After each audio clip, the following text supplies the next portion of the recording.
ओम शांति। ओम शांति। ओम शांति। 28/6/23 प्रातः मुरली। ओम शांति। बाप दादा मधुबन। मीठे बच्चे, अब पुण्य आत्मा बनने के लिए शिक्षक की शिक्षाओं को धारण करो। पाप कर्मों के खाते को योग द्वारा चुकता करो। प्रश्न है, मोस्ट बिलवेड बाप में भी कई बच्चों को कभी कभी संशय उठ जाता है, क्यों और कब? उत्तर है, बच्चे जब किसी की बातों में आ जाते हैं, संग दोष में आने से ही संशय उठता है। यहाँ से बाहर गए तो यहाँ की यहाँ रही, ऐसा भूल जाते। जो अपनी खुशी खैराफत का समाचार भी नहीं देते, क्लास में भी नहीं जाते, मुरली भी नहीं पढ़ते। इसीलिए बाबा कहते, बच्चे इस संग दोष से बहुत सावधान रहना, कभी भी किसी की बातों में नहीं आना। गीत है, इस पाप की दुनिया से दूर ले चलो। ओम शांति। अभी परम शिक्षक यह पाठशाला चला रहे हैं। यह तो समझाया गया है, वह परम पिता भी है तो परम शिक्षक भी है। तुम बाप के बनते हो। इस समय बाप जो तुम्हारी परवरिश करते हैं, वही शिक्षक बन तुम बच्चों को शिक्षा दे रहे हैं। तुम जो इस पाप की दुनिया में रहे हुए हो, फिर तुमको पुण्य आत्माओं की दुनिया में ले जाने की शिक्षा दे रहे हैं। यह है पाप आत्माओं की दुनिया। सबसे जास्ती पाप कराने वाली माया रावण है। सबसे बड़ा पाप है एक दो को पतित बनाना। 21 जन्म के लिए आत्मा को पावन बनाने का पार्ट पतित पावन बाप का है। जब ओ गॉड फादर कहते हैं तो आंख जरूर ऊपर करते हैं, फिर कह देते हैं परमात्मा सर्वव्यापी है। बाप समझाते हैं, इस माया रावण ने सबको तुच्छ बुद्धि बना दिया है। सब परमात्मा को याद करते हैं क्योंकि जानते हैं यह दुखधाम है। साधु लोग भी समझते हैं यह दुखधाम है, इसलिए साधना करते हैं शांति धाम में जाने की। भारतवासी भी चाहते हैं हम श्री कृष्णपुरी में जाएं। सभी से प्यारे ते प्यारा है श्री कृष्ण, परंतु भारतवासी समझते नहीं कि वह कब आया, क्या आकर किया। बाप कहते हैं, यहाँ एक भी पुण्य आत्मा नहीं। भले दान पुण्य तो करते रहते हैं, इससे अल्पकाल सुख मिलता है। ऐसे नहीं कि सदा सुखी सदा शांत बन जाएं। दुख धाम में सदा शांति हो नहीं सकती। एक घर में भी शांति नहीं रहती, कोई न कोई झगड़ा रहता ही है। इसीलिए परम पिता परमात्मा को पुकारते हैं, बाबा इस पाप की दुनिया से और जगह ले चल। कोई चाहते हैं निर्वाण धाम में जाएं, परंतु जब उसका भी मालूम हो तब तो जा सके ना। निवास स्थान का पता हो तो वहाँ जा भी सके। समझो पिकनिक करने जाते हैं, कहेंगे आज फलानी जगह पिकनिक करें। जगह का मालूम होगा तब तो जाएंगे। मनुष्य समझते हैं हम वैकुंठ जावें, परंतु जानते नहीं कैसे जाएं। कोई मरता है तो कहते हैं लेफ्ट फॉर हेवनली अबोर्ड, तो जरूर नरक में है ना। कहते भी हैं पतित पावन आकर हमको पावन बनाओ। स्वर्ग में तो है ही पावन, यहाँ मनुष्य गाते रहते हैं पतित पावन आओ। क्योंकि यह पतित सृष्टि है, परंतु समझते नहीं, अपना नशा रहता है। कितनी उन्हों की महिमा होती है। कोई बड़ा आदमी मरता है तो कितना उनका करते हैं, कितनी उन्हों की महिमा होती है। अभी तुम समझते हो, हम बाप के साथ बैठे हैं।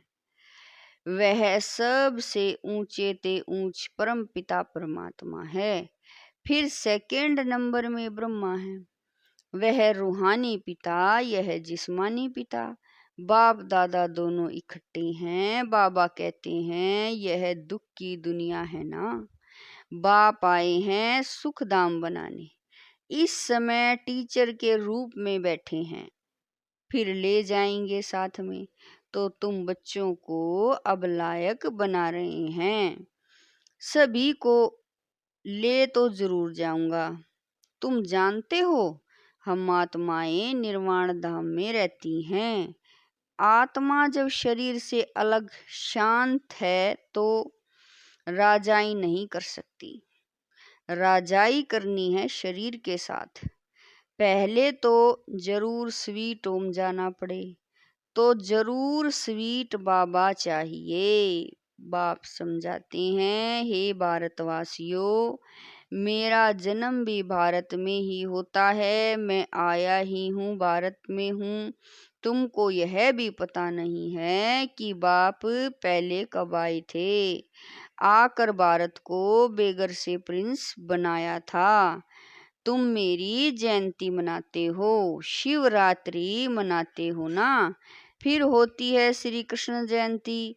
जब तक शिव जयंती न हो तब तक श्री कृष्ण जयंती हो कैसे सकती। स्वर्ग की जयंती और नरक का विनाश होना है। स्वर्ग की जयंती शिव बाबा ही करेंगे, श्री कृष्ण थोड़ा ही करेंगे। श्री कृष्ण की तो तुम महिमा करते हो कि वह वैकुंठ धाम है। शिव भगवान की बायोग्राफी कहाँ कोई नहीं जानते, अभी तुम जान गए हो। आजकल तो शिव जयंती का कोई मूल्य नहीं रहा है। शिव जयंती नाम भी उड़ा दिया है। त्रिमूर्ति के ऊपर भी बाबा कह रहे हैं, त्रिमूर्ति के ऊपर भी शिव के बदले त्रिमूर्ति ब्रह्मा कह देते हैं। बाप समझाते भी हैं और फिर साथ साथ कहते हैं, बच्चे यह अनादि बना बनाया ड्रामा है। आधा कल्प है भक्ति मार्ग, आधा कल्प है ज्ञान मार्ग, आधा आधा है ना। अब वो लोग सतयुग त्रेता को लाखों वर्ष कह देते हैं और कलयुग की आयु छोटी दिखाते हैं। तो फिर आधा आधा कैसे हुआ। सतयुग को बहुत लंबा कह देते हैं, कलयुग को 40,000 वर्ष कह देते हैं। आधा आधा तो हुआ नहीं। फिर भक्ति मार्ग कब शुरू हुआ। राम राज्य और रावण राज्य आधा आधा है। कल्प की आयु ही 5,000 वर्ष है। 4 हिस्से का भी महत्व है। जगन्नाथपुरी में चावलों का हांडा बनाते हैं, फिर उनके 4 भाग हो जाते हैं। स्वास्तिका में भी 4 भाग दिखाते हैं, उसमें गणेश निकालते हैं। यह सब है पूजा की सामग्री। बाप कहते हैं, अभी तुम्हारे पापों का खाता चुकतू हो, पुण्य का खाता जमा हो रहा है। जितना तुम मुझे याद करेंगे उतना पाप भस्म होंगे, तब तुम पुण्य आत्मा बनेंगे। गंगा स्नान करने जाते हैं पवित्र बनने के लिए, फिर आकर अपवित्र बनते हैं। परंतु यह भी कोई, बाबा कह रहे हैं, यह भी और कोई समझा नहीं सकते। बाप फिर भी बाप है, बाकी तो सब भाई भाई हैं। आत्मा के रूप में सब भाई भाई हैं। भाई को भाई से कोई भी प्रकार का वर्षा मिल नहीं सकता। वर्षा मिलता ही है बाप से। बाप एक है, इसमें कंबाइंड है। वह हम आत्माओं का बाप और यह फिर है मनुष्य का पिता। प्रजापिता है ना। अभी तुम जानते हो कि हम इस पाप की दुनिया से सुख धाम में जा रहे हैं। श्रीमत से हम श्रेष्ठ अर्थात ब्राह्मण से देवता बनते हैं। वर्ण भी भारत के आकर ही लगते हैं। बाबा कह रहे हैं वर्ण भी भारत के साथ ही लगते हैं और धर्मों के साथ वर्ण नहीं लगते हैं। ब्राह्मण वर्ण फिर देवता क्षत्रिय वर्ण, यह ऑलराउंडर हुआ ना। औरों को इन वर्णों में नहीं ला सकते। विराट स्वरूप में भी यह वर्ण दिखाते हैं।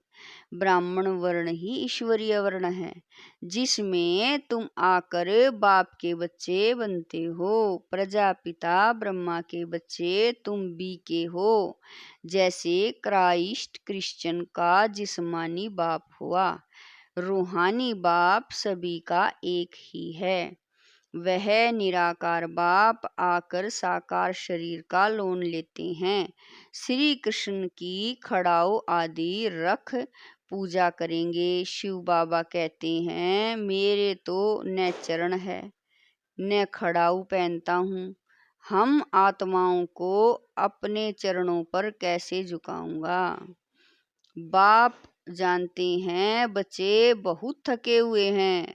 बच्चों का थक आकर मिटाते हैं, इस थकावट से ही दूर कर देते हैं। सतयुग में थकावट की बात ही नहीं रहती। अभी तो माथा टेकते टेकते टिप्पण घड़ी घड़ी घिसाते टिप्पण की खाली कर दी है। Waste of time, waste of money. बाप कहते हैं हमने तुम बच्चों को बहुत धनवान बनाया था, अब फिर बना रहा हूँ। यह एक एक वर्षंस लाखों रुपयों की मिल्कियत है। भारत कितना कंगाल बना है, इतना इंसॉल्वेंट कभी कोई होता नहीं। प्रजा साहूकार है, गवर्नमेंट लोन लेती रहती है, किस्म किस्म की तरकीब निकालते हैं लोन लेने की। भारत की गवर्नमेंट बेचारी सब भूल गई है। जो खुद मालिक थे वही पूज्य से पुजारी बन गए हैं। अब समझते हैं बरोबर हम सो देवी देवता थे, विश्व के मालिक थे। हम सो इस समय ईश्वरीय संतान ब्राह्मण कुलभूषण हैं। फिर हम सो देवता वर्ण में आएंगे, फिर क्षत्रिय वैश्य शूद्र वर्ण में आएंगे, फिर ब्राह्मण बनेंगे। यह हम सो का अर्थ तुम समझते हो। वह फिर कहते हम आत्मा सो परमात्मा, बेड़ा ही गर्क कर दिया है। मनुष्यों को यह भी पता नहीं कि स्वर्ग कहाँ है। कहते हैं स्वर्गवासी हुआ अथवा ज्योति ज्योत समाया। आत्मा को भी मार्टल बना देते हैं। बुद्धि है ना, बाबा कहें कि बुद्धि है ना, यह भी ड्रामा बनाया है।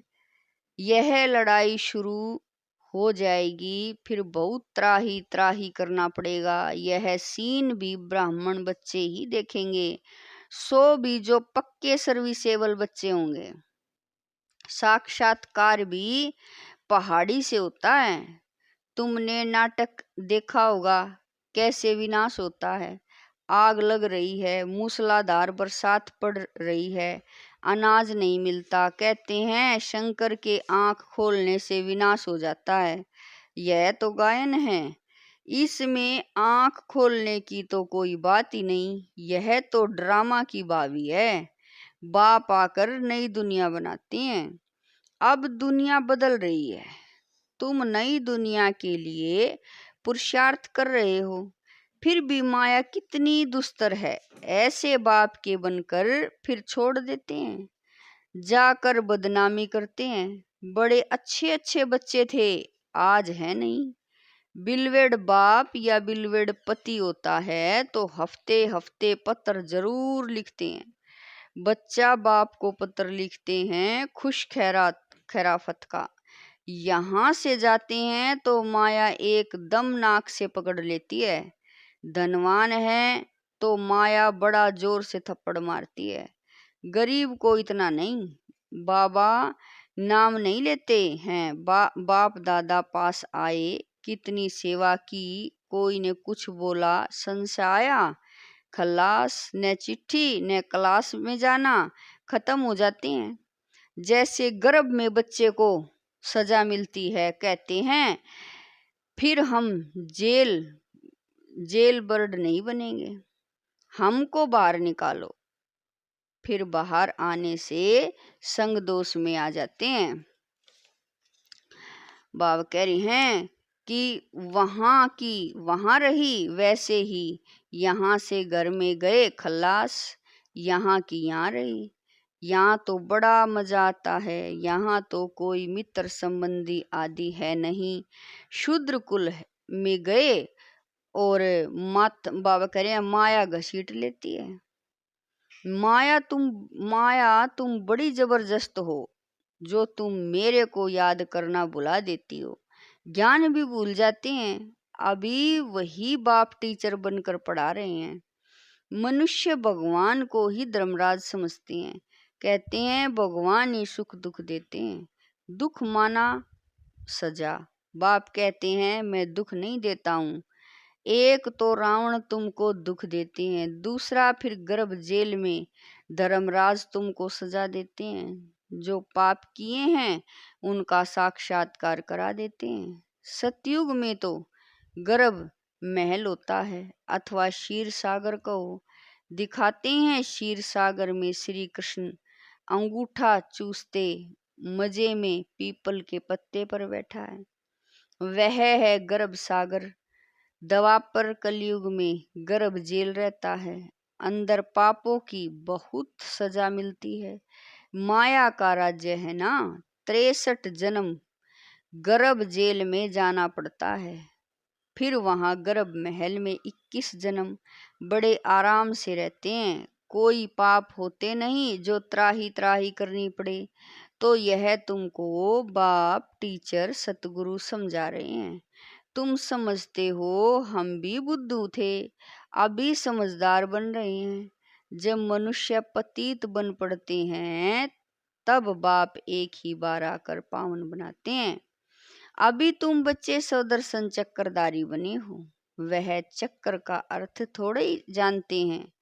समझते हैं पांडवों कौरवों की लड़ाई चली तो श्री कृष्ण ने यह चक्कर फिराया विनाश के लिए।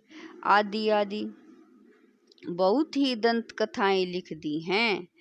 ऐसे हैं नहीं, हमको भी सृष्टि चक्र के आदि मध्य अंत का नॉलेज मिला है। सौदर्शन चक्रधारी बनने से फिर चक्रवर्ती महाराजा महारानी बनते हैं, सारे विश्व के मालिक बनते हैं। प्रजा भी मालिक ठहरी ना। अभी प्रजा भी कहेगी हम भारत के मालिक हैं। यथा राजा रानी तथा प्रजा, परंतु राजा और प्रजा में फर्क तो है ना। वह अभी ही सारा पढ़ाई से पता पड़ता है। अच्छा, पतित से पावन बनाने वाले माता पिता बाप दादा का पतित से पावन बनने वाले बच्चों को याद प्यार और गुड मॉर्निंग। रूहानी बाप की रूहानी बच्चों को नमस्ते। हम रूहानी बच्चों की रूहानी माता पिता बाप दादा को दिलवा जान शिकवा प्रेम से याद प्यार गुड मॉर्निंग नमस्ते ओम शांति। मेरे बाबा लाख लाख शुक्रिया मेरे बाबा। धारणा के लिए मुख्य सार है। नंबर 1, स्वीट होम में जाने के लिए बहुत बहुत स्वीट बनना है। कभी भी संग दोष में आकर बाप को भूलना नहीं है, संशय नहीं उठाना है। नंबर 2, अंतिम विनाश की सीन देखने के लिए पक्का ब्राह्मण सर्विसेबल बनना है। बाप का बनकर बाप की बदनामी नहीं करनी है। वरदान है, दिव्य बुद्धि और रूहानी दृष्टि के वरदान द्वारा नंबर 1 लेने वाले श्रेष्ठ पुरुषार्थी भवे। दिव्य बुद्धि और रूहानी दृष्टि के वरदान द्वारा नंबर 1 लेने वाले श्रेष्ठ पुरुषार्थी भवै। हर एक ब्राह्मण बच्चे को दिव्य बुद्धि और रूहानी दृष्टि का वरदान जन्म से ही प्राप्त होता है। यह वरदान ही ब्राह्मण जीवन का फाउंडेशन है। इन्हीं दोनों बातों के आधार पर संगम युगी पुरुषार्थियों का नंबर बनता है। इन्हें हर संकल्प, बोल और कर्म में जो जितना यूज करता है उतना ही नंबर आगे लेता है। रूहानी दृष्टि से वृत्ति और कृति स्वतः बदल जाती है। दिव्य बुद्धि द्वारा यथार्थ निर्णय करने से स्वयं सेवा, संबंध, संपर्क यथार्थ शक्तिशाली बन जाता है। स्लोगन है, फीचर्स में रूहानियत की झलक तब आएगी जब संकल्प, बोल और कर्म में पवित्रता की धारणा होगी। फीचर्स में रूहानियत की झलक तब आएगी जब संकल्प, बोल और कर्म में पवित्रता की धारणा होगी। ओम शांति मेरे बाबा।